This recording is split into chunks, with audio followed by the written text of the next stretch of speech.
Nous sommes en ligne depuis Yaoundé avec Jules Domché. Bonsoir Jules, vous avez regardé vous aussi cette vidéo de l'artiste Longué Longué. Quelle est votre première réaction? Bonsoir Soukaina, bonsoir à tous. Ce sont des images totalement insoutenables et cela ne peut susciter que de la rage, de la colère et je dirais en même temps de la honte. Pour tout Camerounais, c'est une image humiliante. On a du mal à croire ce qu'on voit tellement c'est ahurissant. Mais je dois tout de suite confesser que je suis pas surpris parce que ce cas emblématique aujourd'hui n'est malheureusement pas isolé. On est au Cameroun en plein dans ce qu'on pourrait considérer fort à propos comme une sorte de barbarie d'État, où effectivement des gens peuvent être torturés, comme ça a été le cas dans cette vidéo, pour leurs opinions, humiliés, contraints également à l'exil. Donc, aussi choquante qu'elle soit, je suis au regret de dire que j'ai pas été surpris par ces images-là, même si elles m'ont, comme j'imagine, pour certains d'ailleurs, totalement bouleversé. Et vous le constaterez, j'en perds même mes mots parce que 24 heures après, je suis toujours sous le coup de l'émotion après avoir vu cette horreur. Pour situer le contexte, qu'est-ce qui est reproché à l'artiste par ses tortionnaires pour qu'il s'en prenne aussi violemment à lui? Ben écoutez, on va faire dans de l'histoire récente du Cameroun. Comme vous vous en souvenez certainement, en 2018, il y a eu une élection présidentielle au Cameroun, élection dont les résultats avaient été sérieusement contestés, notamment par le leader de l'opposition camerounaise, le professeur Maurice Kamto, qui était arrivé officiellement deuxième, d'après les résultats publiés par l'organisme des élections, qui est l'ECAM pour le Cameroun, et plus tard par le Conseil constitutionnel. Alors il faut dire que euh, il y a une chose qui semblait être évidente lors de cette élection, c'est que le principal vainqueur, c'était la fraude. Ça veut dire qu'il était difficile au regard des éléments de pouvoir clairement dire qui avait gagné cette élection, tellement les cas de fraude avant, pendant et même après l'élection se sont avérés juste extraordinaires. Pour la petite histoire, le gouvernement camerounais avait eu la brillantissime idée de faire venir des faux observateurs internationaux sous le label de Transparency International, qui par la suite avaient réagi en disant ils n'ont jamais envoyé d'observateurs au Cameroun. Pendant le contentieux électoral, on a vu au niveau de l'audience au Conseil constitutionnel un magistrat de la Cour présenter des PV qui se sont avérés être des faux PV. Ils n'étaient pas signés du tout ou signés en partie. Et face à cela, on a eu des résultats publiés par le Conseil constitutionnel dont l'incohérence était juste criarde. Et après cela, l'artiste dont il est question ici, Longué Longué, qui je tiens à préciser, est une véritable vedette au Cameroun. C'est un artiste qui a plus d'une vingtaine d'années de carrière, qui a plein de titres à succès, donc pour vous dire un peu l'aura qu'il peut avoir, avait fait une vidéo dans laquelle il estimait que le président Paul Biya avait perdu l'élection et que la victoire de l'opposant Maurice Kamto lui avait été tout simplement volée. Et à l'issue de cette vidéo, effectivement, il s'était fait arrêter et on lui avait confisqué son passeport. Et une fois qu'on l'a libéré, il s'était plaint, il avait raconté sur plusieurs plateaux de télévision ou sur les réseaux sociaux qu'il avait été torturé. Et je pense qu'à l'époque, les gens ne se sont pas rendus compte de ce qu'il avait dû subir. Et je crois que cette vidéo vient en fait mettre des images sur le calvaire qu'il a essayé de raconter à ce moment-là. Et malheureusement, beaucoup de gens ne l'avaient pas pris au sérieux et il avait même été moqué par certains. Donc voilà, pour revenir sur le contexte de cette fameuse vidéo, on l'entend très bien, hein, parce que dans la vidéo, ces tortionnaires, effectivement, font mention de cette sortie-là et essayent de lui faire avouer, sous la contrainte qu'il a fait après instruction d'un éventuel commanditaire. Donc voilà, si vous voulez, le contexte. Ce n'est pas la première fois que le Cameroun s'illustre par de telles atrocités. Qu'est-ce qui explique ce qui semble désormais être institutionnalisé comme une violence d'État? Vous savez, on est au Cameroun dans un État où les gens confondent et mélangent tout.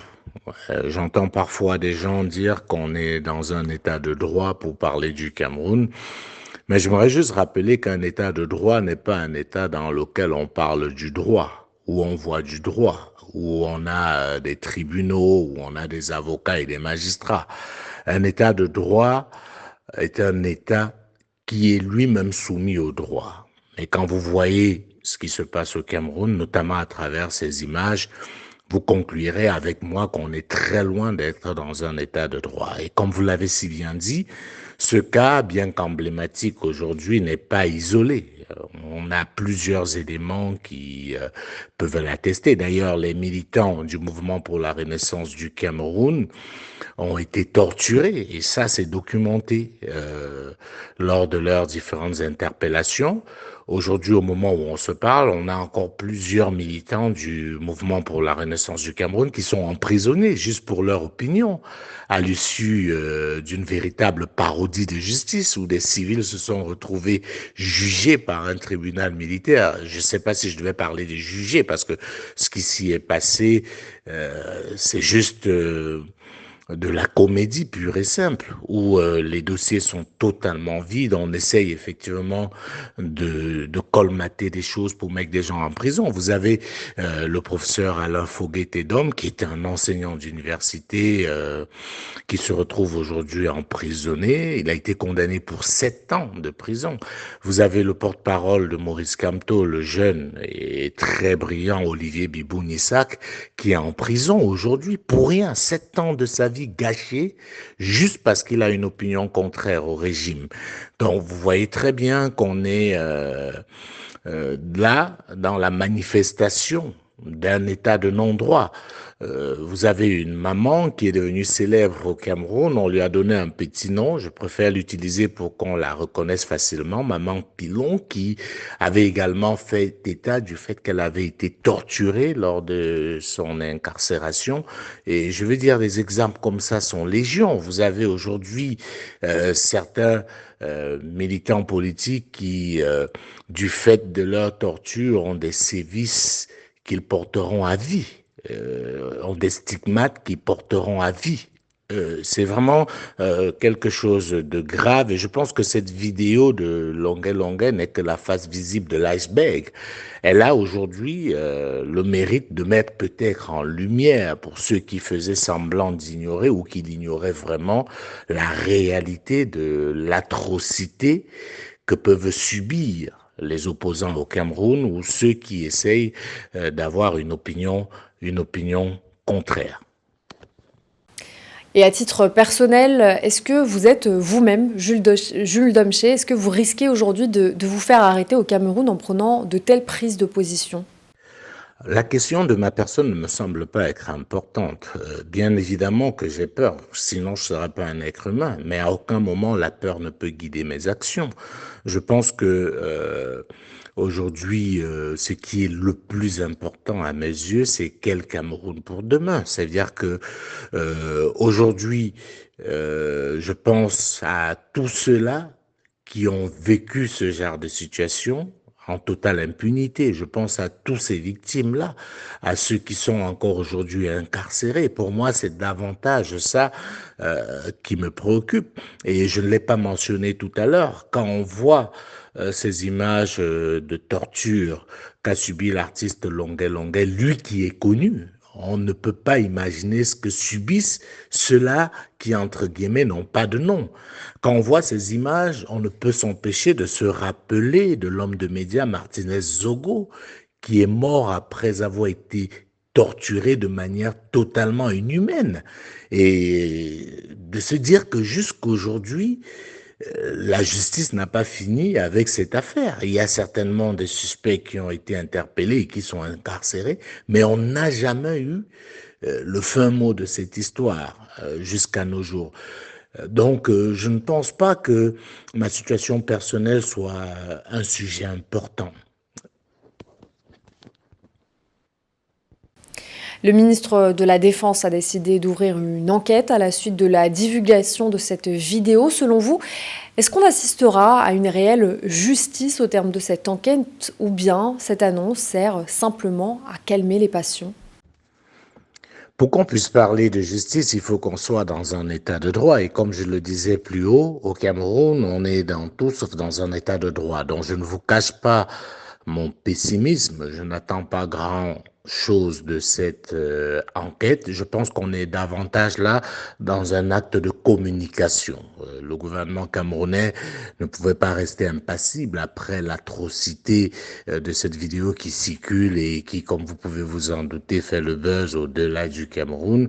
Donc il fallait rapidement communiquer, mais le fond ne va forcément pas être attaqué. Et j'ai envie de dire, c'est pas la première fois, c'est pas avec cette affaire Longuet-Longuet que le gouvernement camerounais va faire semblant de découvrir ce qui se passe dans ces gioles. Non, on est bien au courant parce que bien avant Longuet-Longuet, il y a plusieurs personnes qui ont fait des sorties pour dire les atrocités qu'elles avaient subies lors de leur incarcération. Je me rappelle de l'activiste Sébastien Ebala qui avait déjà fait cas de cela. Je me rappelle aussi du rappeur Valsero qui avait également raconté ce qu'il avait subi.